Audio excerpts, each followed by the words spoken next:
Hello दोस्तों, कैसे हैं आप लोग। मैं Lalit sir, founder of Allen chemistry in Darbhanga. बच्चों, आज हम आपको लेक्चर नंबर 8 पढ़ाएंगे और सोल्यूशन चैप्टर के लेक्चर नंबर 4 होगा, जो आज चैप्टर आपका खत्म हो जाएगा। चलिए, आप इधर उधर देखना छोड़िए, आप इधर कंसंट्रेट हो जाइए बोर्ड पर। आज मैं लास्ट टॉपिक बताऊंगा, आइसोटोनिक सोल्यूशन क्या है, ideal solution and ideal solution क्या है। बोर्ड में अंतर पूछेगा 2 नंबर में, आइसोटोनिक सोल्यूशन भी पूछा गया है। उसके बाद बताएंगे आपको एजोट्रॉप्स क्या है, वन टॉप फैक्टर क्या है, क्वेश्चन के बारे में डिस्कस करेंगे। उसके बाद आपका टॉपिक कंप्लीट हो जाएगा। हेडिंग दीजिए isotonic. What is isotonic solution. एक बार बोर्ड में पूछा गया आइसोटोनिक सोल्यूशन क्या होता है। आइसोटोनिक सोल्यूशन के बारे में देख लीजिए। आइसोटोनिक सोल्यूशन एक ही बताएंगे आइसोटोनिक, क्योंकि क्वेश्चन बैंक में पूछा है। लिखेंगे osmotic pressure are same in different case. If osmotic pressure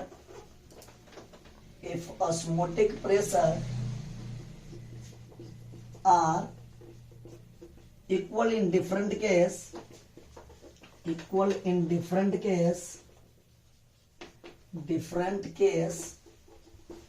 bracket में लिखेंगे पाई 1 बराबर पाई 2।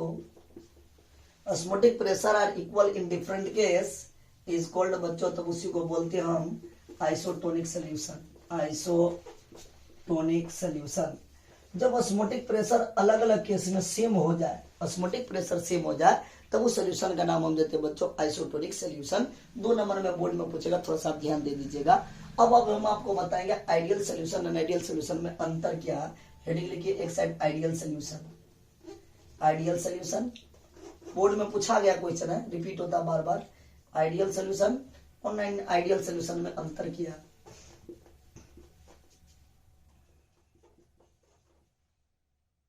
नॉन आइडियल सोल्यूशन में अंतर क्या है।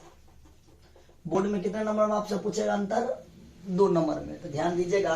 Right the difference between ideal solution and ideal solution with example. उदाहरण के साथ लिखेंगे उसका आइडियल के बारे में। द सोल्यूशन व्हिच ओबे, जो सोल्यूशन रॉल्स लॉ को ओबे करेगा, पालन करेगा, उसी को आइडियल सोल्यूशन करेंगे। लिखेंगे द सोल्यूशन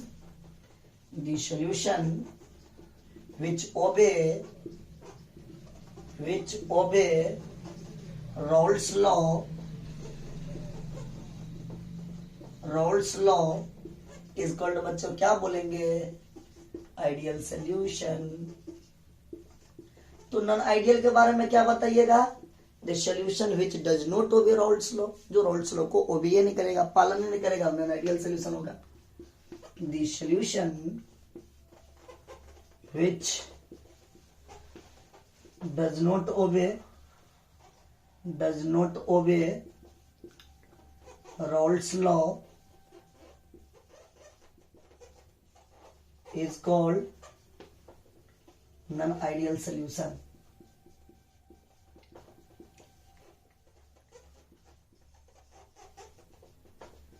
अगर बच्चों आइडियल सोल्यूशन होगा तो ए का इंटरेक्शन बीबी का इंटरेक्शन इक्वल होगा ए बी के इंटरेक्शन के बराबर। तो वही बात को लिखेंगे पॉइंट नंबर 2, ए का इंटरेक्शन एंड बी का interaction are equal to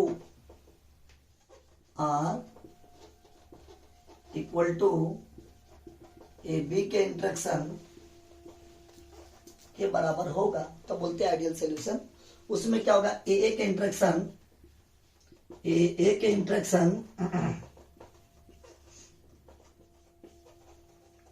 and B B के interaction are not equal to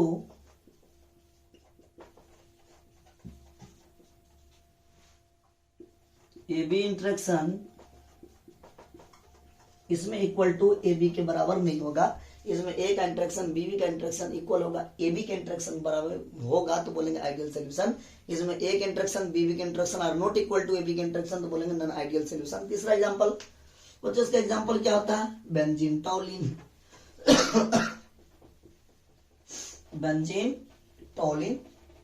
मेरे प्यारे दोस्तों, इसका ध्यान दीजिए। Benzene टॉलिन, ethanol methanol, hexane heptane,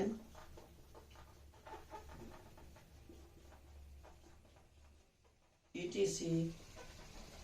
इसका एग्जांपल बताइए। इसका एग्जांपल होता है फिनॉल, एनिलीन। फिनॉल ढेर सारा एनसीईआरटी में एग्जांपल है। Carbon acetone, acetone. और एनसीईआरटी में एग्जांपल देखिए carbon disulphide, carbon disulphide, ETC। Example होता है नॉन आइडियल सॉल्यूशन का। Phenol, aniline, acetone, carbon disulphide is an example of an ideal solution. तो बच्चों इस बात को ध्यान रखिएगा, आइडियल सॉल्यूशन और आइडियल सॉल्यूशन में अंतर क्या होगा एक बार आप गौर से पढ़ लीजिएगा। आइसोटोनिक सॉल्यूशन क्या होता है, आइडियल सॉल्यूशन और आइडियल सॉल्यूशन में अंतर क्या है। और मैंने आपको नया टॉपिक पढ़ाऊंगा एजोट्रॉप्स के बारे में। एजोट्रॉप्स क्या है तब पढ़ाएंगे वांट ऑफ फैक्टर के बारे में। तो इतना आप लिख लीजिए। चलिए बच्चों लिखिए, देखते हैं तब तक वीडियो अच्छा चल रहा है कि नहीं। जी बहुत बढ़िया चल रहा है, बहुत बढ़िया बन रहा है। लिखिए नया हेडिंग, लिखिए नया जोश नया उमंग में। कौन सा टॉपिक, एजोट्रॉप्स। एजोट्रॉप्स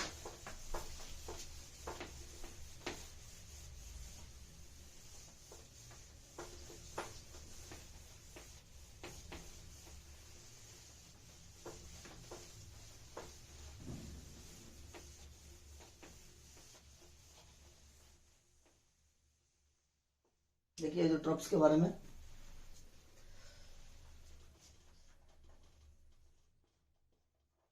एजोट्रॉप्स बोर्ड में 2 नंबर में पूछेगा भाई। दीज आर मिक्सचर, ये एक मिक्सचर है। These are mixture in which mole fraction of compound in liquid phase and vapour phase both remain same.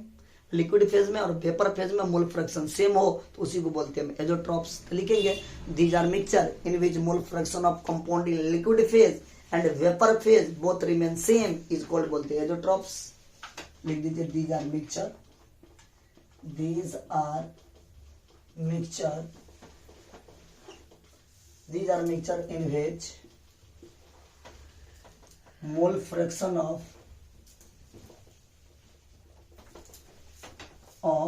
these are mixture in which definition लिखिए mole fraction of compound in liquid phase, mole fraction of compound in liquid phase and vapor phase both remain same, both remain same it's called, बच्चों उसका नाम देंगे एजोट्रॉप्स। बच्चों थोड़ा सा तबीयत down है, कोई बात नहीं, मैं आपको पढ़ा दूंगा, उसके लिए टेंशन नहीं लीजिए। एजोट्रॉप्स बोलते हैं। उसके बाद नेक्स्ट पॉइंट लिखेंगे यहीं पे काई ए बराबर काई ए डैश। काई मतलब होता है mole fraction in liquid phase, chi dash मतलब होता है mole fraction in vapour phase. लिखेंगे mole fraction in liquid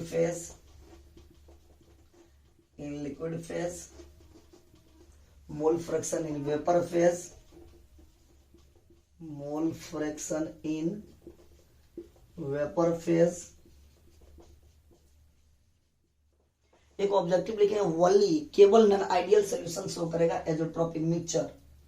only non ideal solution form azeotropic mixture. Azeotropic mixture को बनाते हैं बच्चों। उसके बाद लिखेंगे टाइप ऑफ एजोट्रॉप्स, एजोट्रॉप्स के प्रकार। टाइप ऑफ एजोट्रॉप्स, सबसे पहला होता है minimum boiling azeotropes. Minimum boiling एजोट्रॉप्स, केवल इसका एग्जांपल लिखेंगे, उसके बारे में पूरा डिटेल वर्णन नहीं करेंगे।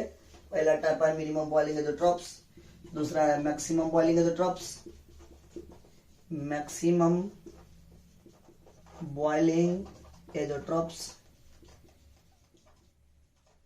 केवल इसका एग्जांपल लिखेंगे बच्चों। मिनिमम बॉइलिंग एजोट्रॉप्स क्या होता है, मैक्सिमम बॉइलिंग एजोट्रॉप्स का एग्जांपल, उसके बारे में उतना डिफिनेशन नहीं देना है, तो 2 नंबर में बोर्ड में पूछेगा। मिनिमम बॉइलिंग एजोट्रॉप्स होता क्या बच्चों, उसके बारे में देखिए। मिनिमम बॉइलिंग एजोट्रॉप्स क्या होता है, उसका बेस्ट एग्जांपल होता है मिनिमम बॉइलिंग एजोट्रॉप्स का। 1 मिनट बच्चों, एनसीईआरटी का एग्जांपल डालेंगे। मिनिमम बॉइलिंग एजोट्रॉप्स होता है in this mixture in which mole fraction of compound in this mixture, इस मिक्सचर में मोल फ्रैक्शन लेसर देन होता है individual boiling point of the compound.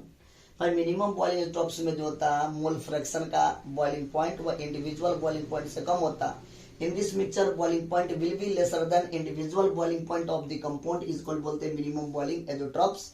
इसमें क्या होता है, in this mixture mole fraction of liquid is greater than mole fraction of liquid, mole fraction of liquid is greater than individual boiling point of the compound. इसमें greater than होगा, इसमें lesser than होगा, हमको इससे definition से कोई मतलब नहीं है। इसका एग्जांपल लिखेंगे।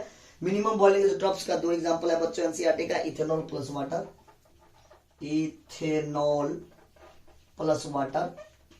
बच्चों इसका परसेंटेज मेरे प्यारे दोस्तों इसका दिया है 95.5% और वाटर का दिया 4.5%। ध्यान रखिएगा। पूछेगा what is azeotropes, right type of azeotropes with example. Azeotropes क्या होता है, उनके प्रकार को उदाहरण के साथ व्याख्या करें 2 नंबर में। तो मैंने लिख दिया एजोट्रॉप्स क्या होता है, wall in an ideal solution show करता है, एजोट्रॉपिक मिक्सचर को शो करता है, उसमें 2 होता है minimum boiling azeotropes, maximum boiling azeotropes. Minimum boiling azeotropes का एग्जांपल होता है इथेनॉल प्लस वाटर। इथेनॉल का जो परसेंटेज होता है बच्चों 95.5%, वाटर का होता है 4.5%। और उसमें लिखेंगे मैक्सिमम बॉइलिंग एजोट्रॉप्स में 2, एक ही एग्जांपल होता है। क्या ना होता है इसका एग्जांपल का नाम HNO3 plus water, HNO3 plus water. HNO3 का जो परसेंटेज होता है 68% होता है, इसका जो होता है 32% होता है बच्चों। ये आपका हो गया एजोट्रॉप्स टॉपिक खत्म। These are mixture in which mole fraction of compound in liquid phase and vapor phase both remain same is called बोलते हैं एजोट्रॉप्स। यानी मोल फ्रैक्शन लिक्विड फेज और वेपर फेज में सेम हो जाए तो बोलेंगे एजोट्रॉप्स। एजोट्रॉप्स के 2 type, wall in an ideal solution show करता है एजोट्रॉपिक मिक्सचर बच्चों। भाई साहब एजोट्रॉप्स के 2 टाइप होता है, minimum boiling azeotropes, maximum boiling एजोट्रॉप्स। इसमें क्या होता है, मिनिमम बॉइलिंग एजोट्रॉप्स में in this mixture boiling point will be lesser than individual boiling point of the compound, तब बोलेंगे मिनिमम बॉइलिंग एजोट्रॉप्स। इसका एग्जांपल होता है इथेनॉल प्लस वाटर। इथेनॉल का परसेंटेज 95.5% होता है, वाटर का परसेंटेज 4.5% होता है। मैक्सिमम बॉइलिंग एजोट्रॉप्स क्या होता है, in this mixture boiling point will be greater than individual boiling point of the compound is called बोलते हैं मैक्सिमम बॉइलिंग एजोट्रॉप्स। इसका एग्जांपल होता है HNO3 प्लस वाटर। बच्चों HNO3 का परसेंटेज होता है 68%, वाटर का परसेंटेज होता है 32%। अपने एजोट्रॉप्स के बारे में पूरा कंप्लीट कर लिया। अब नया टॉपिक पड़ेगा वांट ऑफ फैक्टर। हेडिंग लिखिए वांट ऑफ फैक्टर। ओके लिख लीजिए इतना। चलिए बेहतरीन वीडियो चल रहा है एकदम, बहुत बढ़िया। लिखिए एजोट्रॉप्स खत्म और वांट ऑफ फैक्टर के बारे में। अगर मेरे प्यारे दोस्तों अगर आप लोगों को ये वीडियो अच्छा लगे तो फैला दीजिए 12वीं के हर एक ग्रुप में।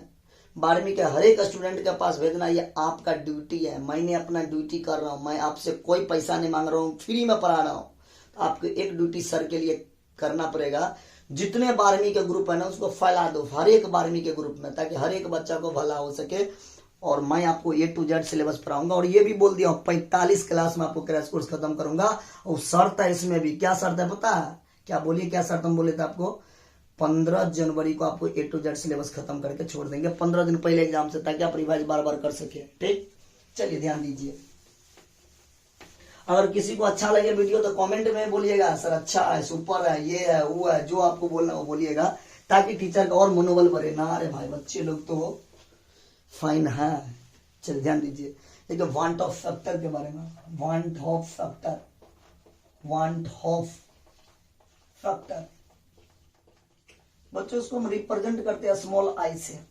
ओके, स्मॉल आई से हम इसको रिप्रेजेंट करते हैं वांट ऑफ फैक्टर का। चलिए क्या होता है ये वांट ऑफ फैक्टर थोड़ा सा अस्वस्थ हूं मैं, कोई बात नहीं, हो जाएगा ठीक 1 से 2 दिन में। वांट ऑफ फैक्टर क्या होता है, it is a correction factor. ये क्या होता है, करेक्शन करने वाले फैक्टर होता है। लिख दीजिए it is a correction factor, correction factor, यह एक करेक्शन फैक्टर होता है। तो क्या लिखेंगे, इट इज डिफाइन एज, इसे परिभाषित किया जाता है, define as normal molar mass divided by observe molar mass. Normal molar mass, normal molar mass divided by observe molar mass, observe molar mass molar mass is called बच्चों, तब उसी को बोलते हैं van't Hoff factor. Van't Hoff factor, मैंने छोटा सा formula लिखूंगा वांट हॉफ फैक्टर का। वांट हॉफ फैक्टर क्या लिखेंगे पता है? Normal molar mass divided by observe molar mass बच्चों, उसी को हम क्या बोलेंगे? वांट ऑफ फैक्टर के नाम से हम जानते हैं। दूसरा पॉइंट उसका प्रॉपर्टीज के बारे में बताएंगे कि वांट ऑफ फैक्टर का प्रॉपर्टीज क्या है। तो देखिए प्रॉपर्टीज क्या है, सुन लीजिए। प्रॉपर्टीज यही होता है P naught A minus P A बट्टा में पी नोट ए, रोल्स लॉ में फॉर्मूला पढ़े थे, बराबर होता है काई बी, यानी लिखेंगे want Hoff factor I into काई बी। ये पहला प्रॉपर्टीज। प्रॉपर्टीज नंबर 2 होता है डेल्टा टीवी बराबर आई into K B into M. तीसरा प्रॉपर्टीज है बच्चों डेल्टा टी एफ बराबर van't Hoff factor I into के एफ इंटू एम। ये रिलेशन ऑफ बॉइलिंग पॉइंट, ये डिप्रेशन ऑफ बॉइलिंग पॉइंट और वांट ऑफ फैक्टर में रिलेशन। और चौथा ऑस्मोटिक प्रेशर और वांट ऑफ फैक्टर में रिलेशन क्या था? पाई बराबर आई सी आर टी। ओके, किसी बच्चा को दिक्कत, इतना आपको बोर्ड में लिखना है 2 नंबर में। ये करेक्शन फैक्टर होता है, डिफाइनर से परिभाषित किया जाता है normal molar mass divided by observe molar mass. Van't Hoff factor बराबर होता है normal molar mass divided by observe molar mass. इसका प्रॉपर्टीज होता है बच्चों क्या होता है? P naught A minus P A बट्टा पी नोट ए बराबर van't Hoff factor into chi B. Delta T B बराबर होता है I into K B into M. Delta T F बराबर होता है आई इंटू के एफ इंटू एम। पाई बराबर होता है आई सी आर टी। किसी बच्चा को दिक्कत, अगर नहीं दिक्कत तो उसका 2 केस बताएंगे। एक केस बताएंगे डिसोसिएशन, दूसरा बताएंगे एसोसिएशन। वांट ऑफ फैक्टर का एक क्वेश्चन पूछा दिया है आपके बोर्ड में डिसोसिएशन वाला, तो लिखिए केस नंबर 1 बच्चों डिसोसिएशन का केस। डिसोसिएशन,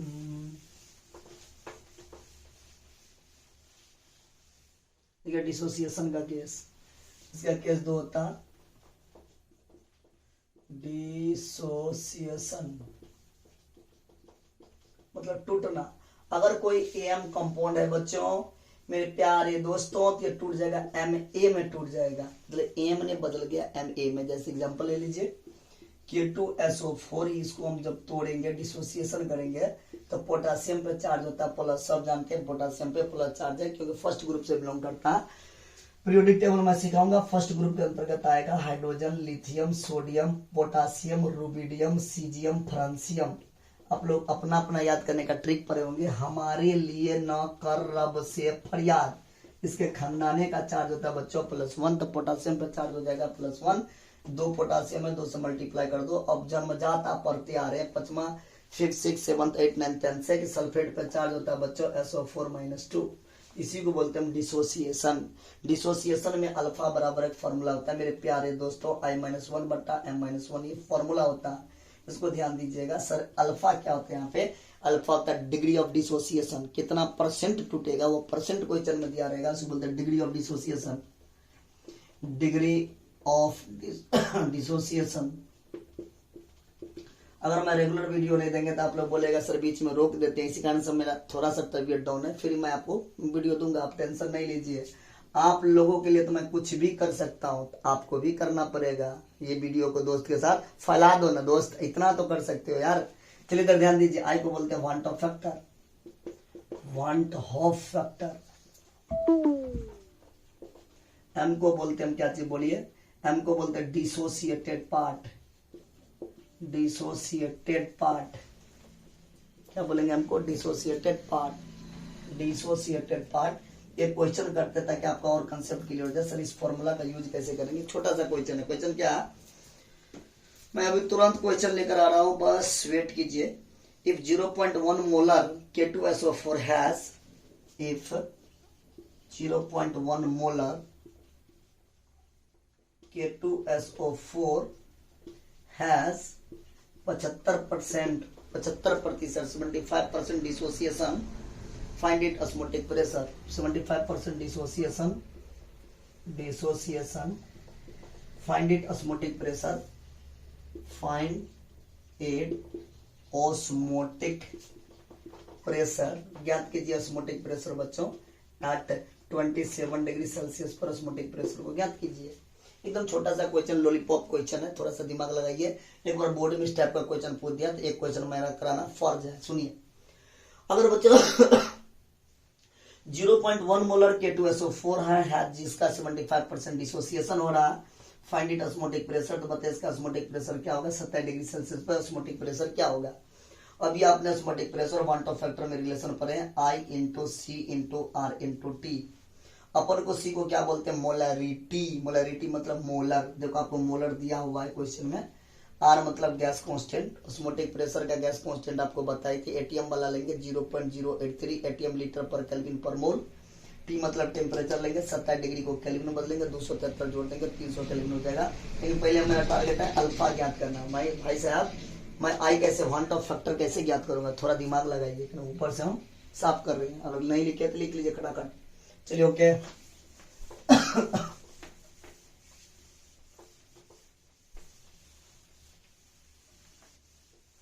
चलिए थोड़ा सा कल लगाएंगे। मेरा आई अब ये पढ़े हैं कि 75% डिसोसिएशन हो रहा है बच्चों। डिसोसिएशन का फॉर्मूला अल्फा बराबर पड़े I-1 बट्टा M-1। कितना परसेंट हो रहा है बच्चों, 75%। 75 बट्टा 100 कर देंगे, यस। वांट ऑफ फैक्टर अपन को चाहिए तो I-1 कर देंगे बट्टा M। M मतलब डिसोसिएट हो रहा। कौन डिसोसिएट हो रहा बालक, K2SO4 का डिसोसिएशन। अब ये तो एग्जाम्पल में लिए थे, K2SO4 को तोड़ेंगे। बोलिए बालक कैसे तोड़ेंगे, कोई बच्चा बोलोगे। पोटासियम पे चार्ज प्लस होगा, 2 पोटासियम है, 2 से मल्टीप्लाई करेंगे।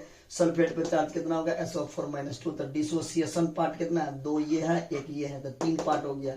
2 पोटासियम 1 सल्फेट, तो 2 और 1 3। तो डिसोसिएटेड पार्ट M का मान हो जाएगा 3-1। बच्चों क्या कीजिएगा, क्रॉस मल्टीप्लाई कीजिए।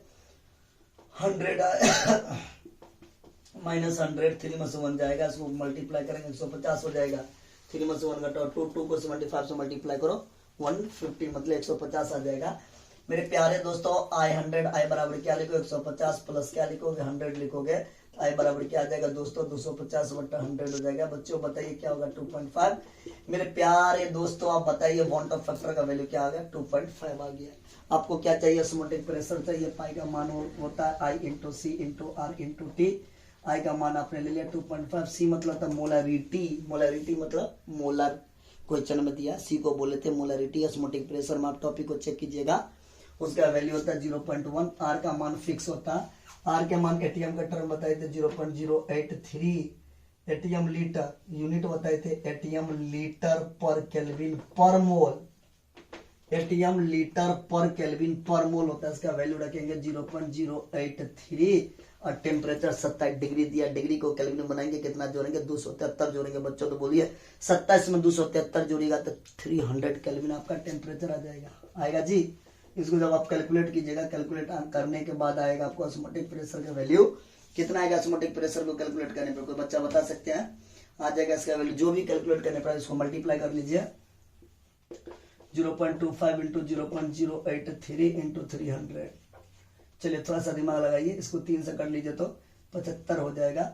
75 100 2 के बाद डेसिमल ये उड़ गया इंटू 0.083।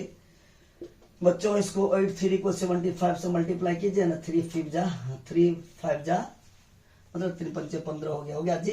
1 8 5 40 41 हो गया, 3 7 21 हो गया, 2 हो गया 8 7 56 2 56 2 58 एक ना 5 2 4 5 6 कितना 6 2 2 5 और कितना अंक बाद डेसिमल होगा, 3 अंक बाद डेसिमल हो जाएगा यहाँ पे। तो ये पाई का माना गया इतना। ATM is correct answer. Osmotic pressure आपका निकल गया। किसी बच्चा को दिक्कत? चलिए देखिए मैंने आपको यहाँ तक तो बता दिया, उसके आगे देखिए केस नंबर 1 बता दिया आपको डिसोसिएशन का। लिखिए केस नंबर 2 एसोसिएशन।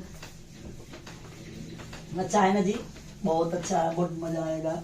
अगर अच्छा लगे तो फिर मैं बार बार बोल रहा हूँ, अच्छा लगे तो लाइक भी कीजिए, सब आदमी लाइक कीजिए, पढ़िएगा लाइक कीजिएगा तब ना मजा आएगा जी। सब्सक्राइब भी कर दीजिए ना, चैनल को फैला दीजिए ना दोस्त लोगों के साथ, तब ना नया नया वीडियो हमको मनोबल बढ़ेगा। एकदम लीजिए ना, A to Z थ्योरी पढ़ाएंगे। मैंने पहले आपको क्रैश कोर्स पढ़ा रहा हूँ, उसके बाद मैं आपको जो नया बैच आएगा सीजन में IT मेडिकल लेवल भी पढ़ाऊंगा, पूरा लेवल दूंगा। देखिए ऐसा ऐसा कंसेप्ट दे दूंगा बाबू, देख के क्वेश्चन को तुरंत बना लो, चाहे आईटी हो चाहे मेडिकल हो, फूक दोगे उड़ जाएगा बच्चे। देखिए तो ध्यान दीजिए, केस नंबर 2। अभी नहीं मजाक कर रहा, ललित सर बोलते फूक देंगे तो उड़ जाएंगे, ऐसे नहीं बोलिएगा कहीं। मैंने मेरी बातों को आप समझिए। केस नंबर 2 मैं लिखूंगा एसोसिएशन। एसोसिएशन बच्चों, एसोसिएशन मतलब समझते हो, टूटा हुआ को जोड़ना है ना, किसी का दिल टूट जाता है उसी को फिर टचअप करना, जोड़ना है। तो देखो ना भाई साहब, हम भी तो वही कर रहे हैं। एम ए है और इसको तोड़ के बनाना ए एम, ये बेचारा टूटा हुआ, तोड़ के उसको बनाना ए एम में कन्वर्ट करना, समझे जी। जैसे कोई एग्जांपल ले लो, ये एग्जांपल ले लो ना, के प्लस, दूगो सल्फेट है, दूगो पोटासियम आयन है, एगो सल्फेट आयन है, ये दोनों कंबाइन करके ये बना लेगा क्या चीज, बोलिए क्या बनाएगा, K2SO4 पोटासियम सल्फेट बना लेगा। ठीक, उसका होता है डिग्री ऑफ एसोसिएशन का फॉर्मूला I बराबर I-1/1/m, बस थोड़ा सा अंतर 1/m हो जाता है, केवल 1/m-1 होता है बच्चों। अल्फा को बोलते हैं degree of association, degree of association. I को बोलते हैं van't Hoff factor, van't Hoff factor, of factor. और M को बोलते हैं एसोसिएटेड पार्ट। इस टॉपिक से कोई भी क्वेश्चन नहीं पूछा गया। एसोसिएटेड पार्ट, यहां बोलिए एसोसिएटेड पार्ट कितना हो जाएगा, 2 पोटासियम एगो सल्फेट, एसोसिएटेड पार्ट बराबर 3 हो जाएगा। ओके, कोई क्वेश्चन नहीं पूछा तो दिमाग में लगाएंगे, एक नोट का पॉइंट डाल लीजिए ऑब्जेक्टिव के लिए। ऑब्जेक्टिव यहां से पूछ देता है। First point, for non electrolyte के लिए, नॉन इलेक्ट्रोलाइट के लिए I का मान equal to 1, van't Hoff factor थोड़ा तबियत डाउन है बाबू, कोई बात नहीं। फॉर नॉन इलेक्ट्रोलाइट के लिए अगर I का वैल्यू 1 हो जाएगा, वांट ऑफ फैक्टर का वैल्यू 1 होगा, तो neither dissociation, neither dissociation, dissociation nor association, नहीं तो उसका डिसोसिएशन होगा, नहीं ही उसका एसोसिएशन होगा। जब वांट ऑफ फैक्टर 1 आ जाएगा तो।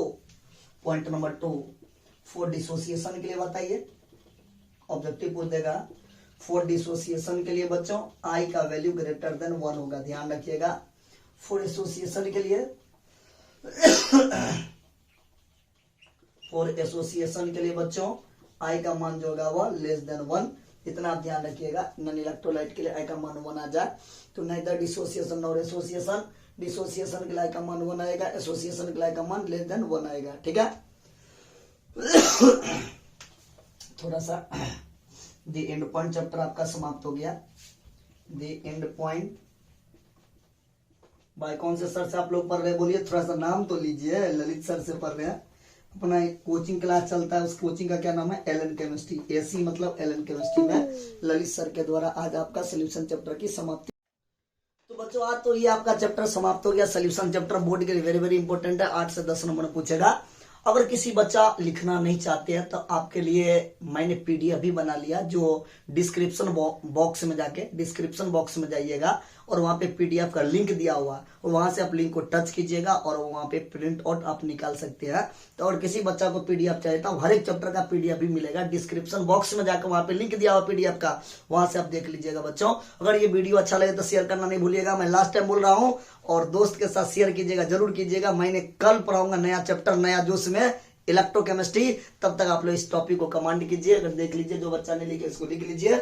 चलिए बच्चों आज यहीं तक रखते हैं अपना लोग थ्योरी को, सब थ्योरी खत्म हो गया। ओके बालक, ऑल दी बेस्ट, धन्यवाद।